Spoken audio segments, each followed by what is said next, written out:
Hi, I'm George Iglesias. And today I present you the crazy washing machine.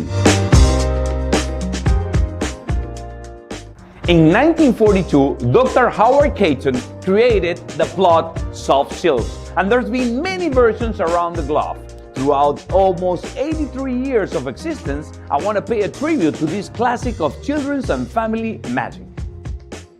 There's been many versions around the globe, and I wanted to contribute with my own ideas and also my own method to perform this incredible magic trick.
I love comedy, and in this version everything goes wrong with the props and the magician, but still the magic is very strong. The items will magically morph into a different object, and best of all, at the end you get to show the box empty. I hope and I wish you enjoy a lot performing Crazy Washing Machine.